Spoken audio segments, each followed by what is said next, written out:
வணக்கம் மக்களே. இன்னைக்கு என்ன படம் பார்த்தீங்கன்னா பெரிய படத்துக்கு வந்து பார்க்க போறீங்க. எஸ், நம்ம வந்து காலாஸ்கிரிங்க்கு போயிருந்தோம். So thank you so much FST for invitation. நம்ம ஸ்ட்ரெயிட் ரிவ்யூக்குள்ள போயிடலாங்க. அது முன்னாடி படத்தோட கதையை வந்து பார்த்துடலாம். ரொம்ப சிம்பிளான ஒரு கதை தான். ஒரு மலையோர கிராமத்தில் வந்து நம்ம ராமச்சந்திரன் வசிக்கிறாரு. அது நம்ம பெரிய வந்து வசிக்கிறாரு. ஸோ அவருக்கும் அந்த என்டையர் கிராமத்துக்கு பார்த்தீங்கன்னா ஐடென்டிட்டி ஒன்று கிடையவே கிடையாது. அவருக்கு ஒரே ஐடென்டிட்டி தான் பார்த்தீங்கன்னா ஸ்போர்ட்ஸ், விச் மீன்ஸ் கிரிக்கெட்டில் வந்து கை தந்தராக இருக்கிறாரு. இவர் வச்சு பெட் மேட்ச் நடத்துவானுங்க. இவர் தான் வந்து பகர கையை யூஸ் பண்ணிப்பாங்க எல்லாருமே. there's a moment he realized that நம்மளுக்கு வந்து இதெல்லாம் இதை விட இந்த பணம், இந்த பெட்டு, இது எல்லாத்தையும் விட நம்மளுக்கு ஐடென்டிட்டி தான் முக்கியம்னு சொல்லிட்டு ஒரு இடத்துல வந்து ரியலைஸ் பண்ணுவார். அந்த ரியலைஸ் பண்ணதுக்கப்புறம் இந்த கதைகளும் வந்து எப்படி போகிறதுன்னு தான் இந்த படத்தோட கதையே. ஓகேயா? இன்னும் பொறுமையாக சொல்லணும்னா ஐடென்டிட்டி வந்து இவருக்கு கிடச்சிச்சா இல்லையா, இவர் கிராமத்துக்கு கிடச்சிச்சா இல்லையா, இதுதான் இந்த படத்தோட என்டையர் ஸ்டோரியே. ரொம்ப சிம்பிளான ஒரு பேஸ்லைன் வச்சு தான் இந்த கதையை வந்து உருவாக்கியிருக்காங்க. அண்ட் படத்தில் வந்து பார்த்தீங்கன்னா பெரிய ப்ளஸ்ஸை யாரும் சொல்லலாம் கேட்டிங்கன்னா, வந்து நம்மளோட ராம் சரண் பெடி. ஸோ உண்மையாலுமே மனசை வந்து பின்னிட்டாருன்னு தான் சொல்லணும். அவர் பெர்ஃபார்மன்ஸ் ரொம்ப நல்லா இருந்துச்சு. டான்ஸு, ஃபிசிக்ஸ் எல்லாம் பக்காவாக இருக்குது. ரெண்டாவது இந்த படத்துக்காகவே வந்து அவர் பல்க் ஆயிருக்க ரொம்ப கிளியராகவே தெரியுதுங்க.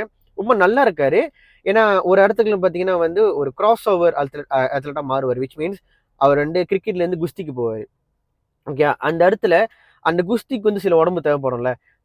லிட்டரலி அந்த ஃபிசிக் வந்து பக்கா வச்சிருக்கான்னு தான் சொல்லணும். ரொம்பவே நல்லா இருந்துச்சு. எனக்கு அவர் ஆக்டிங் வந்து வேற லெவலில் இருந்துச்சுங்க. அண்ட் தென் ஆக்ஷன் சீக்வன்ஸ்லாம் செம்மையாக பண்ணியிருக்காரு. ஸ்டன்ஸ்லாம் அவரையும் செம்மையாக பண்ணியிருக்காரு. அண்ட் படத்தோட விஷுவல்லாம் ரொம்ப செம்மையாக இருந்துச்சு. ரொம்ப ஸ்டன்னிங்காகவும் இருந்துச்சு. மெயின்லி படத்தோட ஃபர்ஸ்ட் ஹாஃபில் அண்ட் படத்தோட செகண்ட் ஹாஃபில் வந்து 2 ஃபைட் சீன் வரும். அந்த ஃபைட் சீன் எல்லாமே பக்கா. என்ன, ஒரு டார்க் ஏரியாவில் சண்டை போடுவாங்க. அந்த இடத்துல வந்து எப்படி சொல்றது, ஒரு டார்ச்சில் வச்சு சண்டை போடுவார். சண்டை போட்டிருக்கும் போது அவர் ஃபேஸ் ரிவீல் ஆகும் போது வந்து ஒரு பேப்பர்லாம் பறந்து அது ஒரு மாதிரி செம்ம சினிமேட்டிக்காக பண்ணிருப்பாங்க. பக்க சினிமேட்டிக் எக்ஸ்பீரியன்ஸ் அது ரொம்ப நல்லாவே இருந்துச்சு. அண்ட் தென் படத்தோட 2வது ஹீரோ யார் நான் சொல்லுவேன்னா நம்ம ஏ ரஹ்மான். மனசை வந்து ஹம்மிங்லேயே நிறைய சமூகம் பண்ணுறாருன்னு சொல்லணும். அதுவும் கிளைமேக்ஸில் ஒரு ஹம்மிங் பண்ணியிருப்பாரு. மனசு வந்து வேற லெவலில் இருக்கும். அது மாதிரி செம்ம கூஸ்பமாக இருந்துச்சு. அண்ட் தென் ஹீரோவோட என்ட்ரிக்கு வந்து ஒரு பாட்டு போட்டிருக்காரு, சில பிஜிஎம். அது எல்லாமே ரொம்பவே நல்லாவே இருந்துச்சு. அண்ட் தென் படத்தோட ஸ்க்ரீன் பிளே பார்த்தீங்கன்னா ஃபர்ஸ்ட் ஹாஃப் வந்து ஒரு மாதிரி ஸ்லோ பேஸாக தான் போகும். ஏன்னா ஹீரோ இன்ட்ரோ பண்ணணும், இந்த கதை காலத்துக்கு நம்ம உட்காரணும்னு சொல்லிட்டு கொஞ்சம் ஸ்லோ பேஸாக தான் போகுது. பட் செகண்ட் ஹாஃப் பீக்கா ரேசியா வேற லெவலில் போகும். செம வேகமாக போகுது. அண்ட் கிளைமேக்ஸில் வந்து நல்ல ஒரு ட்விஸ்டோட தான் முடிச்சிருக்காங்க. அது ரொம்ப நல்லாவும் இருந்துச்சு. அந்த சேஞ்ச் ஓவர் வந்து நல்லா இருந்துச்சு. ஒரு விஷயத்தையும் இந்த விஷயத்துக்கு அவர் மாறுவார் ராம் சரண். அந்த சேஞ்ச் ரொம்ப நல்லாவே இருந்துச்சு. இது எல்லாமே படத்தோட மிகப்பெரிய ப்ளஸ்ஸாக நான் நினைக்கிறேன். அண்ட் தென் படத்தில் வந்து இன்னும் கொஞ்சம் பெட்டராக தான் பண்ணியிருக்கான்னு கேட்டிங்கன்னா, நான் சொல்ல வேண்டியது படத்தோட மியூசிக் தான். எஸ், ஏ ரஹ்மான் சார் வந்து பார்த்தீங்கன்னா படத்துக்கு வந்து செம்மையாக மியூசிக் போட்டிருக்காரு இல்லைன்னு சொல்ல. பிஜிஎம்லாம் செம்மையாக இருந்துச்சு.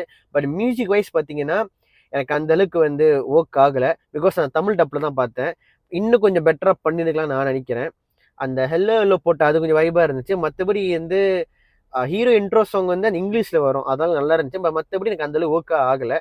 அண்ட் தென் 2வது இது நான் மைனஸ் என்ன பார்க்குறேன்னா படத்தோட டூரேஷன். ஏன் நான் சொல்கிறேன்னா, இல்லை இந்த படத்தில் ஜான்வி கபூர் வருவாங்க. ஓகே, எனக்கு தெரிஞ்சு ஹீரோயின் வராமல் இருந்தாலும் ரொம்ப நல்லாயிருக்கும். அவங்க சீனை தூக்கிட்டாங்களே படத்தோட டூரேஷன் இன்னும் கம்மியாக இருக்கும். ஏன்னா படம் வந்து 3 hours 4 minutes.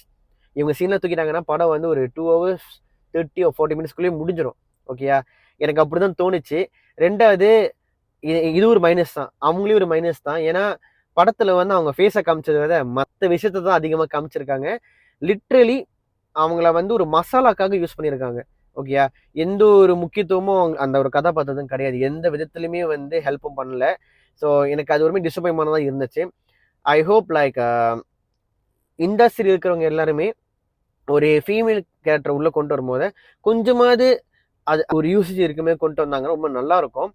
ஈவன் தோ இந்த மாதிரி ஒரு மசாலா கலந்த ஒரு படங்களும் கூட வந்து நீங்கள் எதுக்கு வந்து அவங்களை யூஸ் பண்ணுறீங்க ரொம்ப ஆப்வியஸாக தெரியுது. ஓகேயா, ஸோ எனக்கு அதில் வந்து அந்தளவுக்கு உடன்பாடு இல்லை. ரொம்ப க்ளீன் ஷேஃபாக தெரியுதுங்க எதுக்கு வந்து இந்த படத்தை வந்து அவங்க ஜான்வியை வச்சுருக்காங்கன்ட்டு. படம் முழுக்கவே அப்படி தான் இருக்கும். ஓகே, எனக்கு அது பெரிய மைனஸாக பட்டுச்சு. ஸோ அது வந்து கொஞ்சம் தவிர்த்துருக்கா நான் நினைக்கிறேன். இன்னொன்று, இந்த படத்தில் வந்து எந்த லாஜிக் எதிர்பார்க்க முடியாது.